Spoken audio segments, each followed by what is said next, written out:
Hello hi friends, ರುಚಿಗಳು by ಮಾನಸ ಚಾನೆಲ್ಗೆ ಸ್ವಾಗತ. Cabbage ಮತ್ತೆ ಹೆಸರುಬೇಳೆನ ಯೂಸ್ ಮಾಡಿ ಸ್ಟೀಮ್ ಮಾಡಿ ಪಲ್ಯ ಮಾಡೋದು ಹೇಗೆ ಅಂತ ಇವತ್ತು ತೋರಿಸ್ತಾ ಇದ್ದೀನಿ. ಅದು ತುಂಬಾ ಟೇಸ್ಟಿಯಾಗಿರುತ್ತೆ. ಮತ್ತೆ ಮನೆಗೆ ನೆಂಟರು ಬಂದಾಗ್ಲೂ ನೀವು ಈ ತರ ಡಿಫ್ರೆಂಟ್ ವೆರೈಟಿ ಪಲ್ಯ ಮಾಡಿ ಅವ್ರಿಗೆ ಕೊಡ್ಬೋದು. ತುಂಬಾ ಟೇಸ್ಟಿಯಾಗಿರುತ್ತೆ. ಮನೆಯಲ್ಲ ಟ್ರೈ ಮಾಡಿ ಕಮೆಂಟ್ ಬಾಕ್ಸ್ ಅಲ್ಲಿ ಕಮೆಂಟ್ ಹಾಕಿ. ಇವಾಗ ಒಂದು ಬೌಲ್ ತಗೊಳ್ಳಿ. ಒಂದು ಬೌಲ್ಗೆ 1 ಗ್ಲಾಸ್ ಅಷ್ಟು ನಾನು ಹೆಸರುಬೇಳೆನ ತಗೋತಾ ಇದ್ದೀನಿ. ನೀವು ಜಾಸ್ತಿ ಬೇಕು ಅಂದ್ರೆ ದೊಡ್ಡ ಗ್ಲಾಸಲ್ಲಿ ತಗೊಳ್ಳಿ. ಕಡಿಮೆ ಬೇಕು ಅಂದ್ರೆ ಚಿಕ್ಕ ಗ್ಲಾಸಲ್ಲಿ ತಗೊಂಡು ಅದನ್ನ ನೆನೆಸಿಟ್ಕೊಳ್ಳಿ. ಒಂದು ಹಾಫ್ ಅನ್ ಅವರ್ ಇಲ್ಲ 1 ಅವರ್ ನೆನೆಸಿಟ್ಕೊಳ್ಳಿ. ಕ್ಯಾಬೇಜ್ನ ಈ ತರ ಉದ್ದುದ್ದಕ್ಕೆ ಕಟ್ ಮಾಡ್ಕೊಂಡು ನೀರಲ್ಲಿ ಒಂದು 1/4 ಗಂಟೆ ನೆನೆಸಿಟ್ಕೊಳ್ಳಿ ಉಪ್ಪು ಹಾಕ್ಬಿಟ್ಟು. ಯಾಕೆಂದ್ರೆ ಇದು ಕ್ಯಾಬೇಜ್ಗೆ ಸ್ವಲ್ಪ ಮೆಡಿಸಿನ್ ಜಾಸ್ತಿ ಹಾಕಿರ್ತಾರೆ.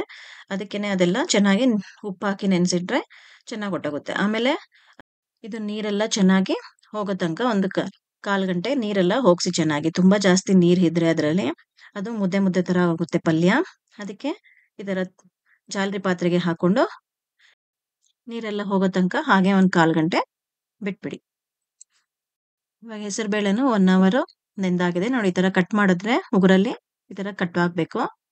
ಇದನ್ನು ಕೂಡ ನೀರೆಲ್ಲ ಹೋಗುವಷ್ಟು ಒಂದ್ ಸ್ವಲ್ಪ ಹೊತ್ತು ಜಾಲರಿ ಪಾತ್ರೆಗೆ ಹಾಕಿಟ್ಕೊಳ್ಳಿ.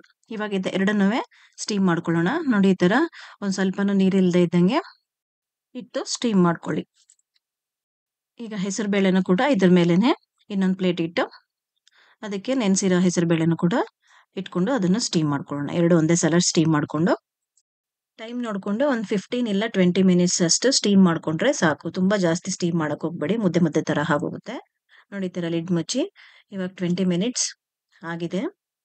ನೋಡಿ ಇವಾಗ ಎಷ್ಟು ಉದ್ರುದ್ರಾಗಿ ಬಂದಿರುತ್ತೆ ಇದು. ನೋಡಿ ಎಷ್ಟು ಉದ್ರುದ್ರ ಆಗಿದೆ. ಇದನ್ನು ಕೂಡ ನೀವು ಬಾಯಿಗೆ ಈ 1-2 ಕಾಳನ್ನ ಹಾಕೊಂಡು ತಿಂದು ನೋಡಿದ್ರೆ ಚೆನ್ನಾಗಿ ಬೆಂದಿರುತ್ತೆ. ಆ ತರ ಬೆಂದಿದ್ರೆ ಇದಾಗಿದೆ ಅಂತ. ನೋಡಿ ಇಷ್ಟು ಉದ್ರುದ್ರಾಗಿ ಚೆನ್ನಾಗಿ ಬರುತ್ತೆ ಇದು. ಇವಾಗ ಎರಡು ಸ್ಟೀಮ್ ಆಗಿದೆ. ಇದು ಸ್ವಲ್ಪ ಆರೋ ತನಕ ಇಟ್ಬಿಟ್ಟು ಇವಾಗ ಇದಕ್ಕೆ ಏನೇನು ಒಗ್ಗರಣೆ ಬೇಕೋ ಅದನ್ನ ಹಾಕೊಳ್ಳೋಣ ಬನ್ನಿ.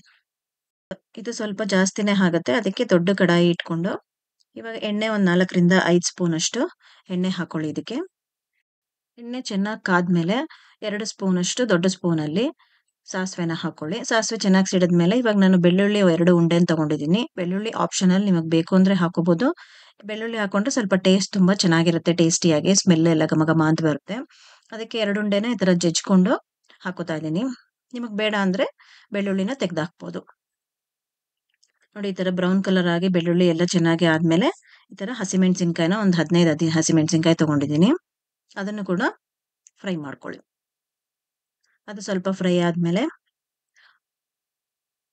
ತೆಂಗಿನಕಾಯಿ, ನಾನು ಅರ್ಧ ಚಿಪ್ಪಷ್ಟು ತೆಂಗಿನಕಾಯಿನ ಈ ತರ ತುರಿದಿಟ್ಕೊಂಡು ಹಾಕೋತಾ ಇದ್ದೀನಿ. ಇದಕ್ಕೆ ತೆಂಗಿನಕಾಯಿ ಜಾಸ್ತಿ ಹಾಕಿದ್ರೆ ತುಂಬಾ ಟೇಸ್ಟಿ ಆಗಿರುತ್ತೆ.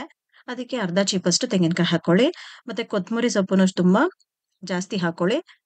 2 ಹಾಕೊಂಡು ಚೆನ್ನಾಗಿ ಅದು ಹಸಿ ಸ್ಮೆಲ್ ಹೋಗೋ ತನಕ ಫ್ರೈ ಮಾಡ್ಕೊಳ್ಳಿ. ಹಾಗೆ ಸ್ವಲ್ಪ ಹಸಿ ಹಸಿ ಆಗಿದ್ರೆ ಪಲ್ಯ ಕೆಟ್ಟೋಗುತ್ತೆ ಬೇಗ. ಅದಕ್ಕೆ ಚೆನ್ನಾಗಿ ಅದನ್ನ 1 ಸ್ಪೂನ್ ಉಪ್ಪು ಕೂಡ ಹಾಕೊಂಡು ಚೆನ್ನಾಗಿ ಫ್ರೈ ಮಾಡ್ಕೊಳ್ಳಿ. ತಳ ಅಂಟದೇ ಇದ್ದಂಗೆ ಚೆನ್ನಾಗಿ ಎಲ್ಲನೂ ಫ್ರೈ ಮಾಡ್ಕೊಳ್ಳಿ. ಸ್ವಲ್ಪ ಕಡಿಮೆ ಉರಿ ಇಟ್ಕೊಂಡು ಫ್ರೈ ಮಾಡ್ಕೊಳ್ಳಿ. ನೋಡಿ ಇವಾಗೆಲ್ಲ ಚೆನ್ನಾಗಿ ಫ್ರೈ ಆಗಿದೆ. ಹೆಸರುಬೇಳೆನೆಲ್ಲ ಸ್ಟೀಮ್ ಮಾಡಿರೋದನ್ನ ಹಾಕೊಳ್ಳಿ ಅದಕ್ಕೆಲ್ಲನೂ. ಹಾಗೆ ಕ್ಯಾಬೇಜ್ ಕೂಡ ಹಾಕೊಂಡು ಚೆನ್ನಾಗಿ ಮಿಕ್ಸ್ ಮಾಡಿ. 1 ಸ್ಪೂನ್ ಅಷ್ಟು ಮೇಲ್ಗಡೆ ಸಾಲ್ಟ್ ಹಾಕೊಳ್ಳಿ. ಅವಾಗಲೇ 1 ಸ್ಪೂನ್ ಹಾಕಿದ್ವಿ. ಇವಾಗ ಇನ್ನೊಂದು ಸ್ವಲ್ಪ ಮೇಲ್ಗಡೆ ಬೇಕು ಅಂದ್ರೆ ಹಾಕೋಬಹುದು. ಅಷ್ಟೇ ಸಾಕು ಅಂದ್ರೆ ಟೇಸ್ಟ್ ನೋಡಿ ಮತ್ತೆ ಬೇಕು ಅಂದ್ರೆ ನೀವು ಹಾಕೊಳ್ಳಿ. ನೋಡಿ ಚೆನ್ನಾಗಿ ಈ ತರ ಮಿಕ್ಸ್ ಮಾಡ್ಕೊಳ್ಳಿ. ನೀರ್ ಹಾಕಿ ಮಾಡೋದು ಡಿಫ್ರೆಂಟ್ ಟೇಸ್ಟ್ ಬರುತ್ತೆ. ಇದು ಸ್ಟೀಮಲ್ಲಿ ಮಾಡೋದೇ ಡಿಫ್ರೆಂಟ್ ಟೇಸ್ಟ್ ಬರುತ್ತೆ. ನೀವು ಮನೆಯಲ್ಲೆಲ್ಲ ಒಂದ್ಸಲ ಟ್ರೈ ಮಾಡಿ. ನೋಡಿ ಇವಾಗ ಕ್ಯಾಬೇಜ್ ಹೆಸರುಬೇಳೆ ಪಲ್ಯ ರೆಡಿ ಆಗಿದೆ, ಸ್ಟೀಮ್ ಮಾಡಿರೋಂಥದ್ದು. ಇದು ಎಲ್ಲರೂ ಮನೆಯಲ್ಲಿ ಟ್ರೈ ಮಾಡಿ, ಯಾಕೆಂದ್ರೆ ತುಂಬಾ ಟೇಸ್ಟಿ ಆಗಿರುತ್ತೆ. ನಮ್ಮ ಮನೇಲಂತೂ ಎಲ್ಲರಿಗೂ ತುಂಬಾ ಇಷ್ಟ. ಈ ಪಲ್ಯ ಮಾಡಿದ್ರೆ ಇಷ್ಟಪಟ್ಟು ತಿಂತಾರೆ.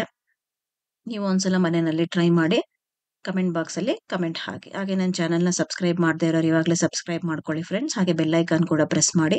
ನನ್ನ ಹೊಸ ರೆಸಿಪಿಗಳ ನೋಟಿಫಿಕೇಶನ್ ನಿಮಗೆ ಬರುತ್ತೆ. Thank you friends.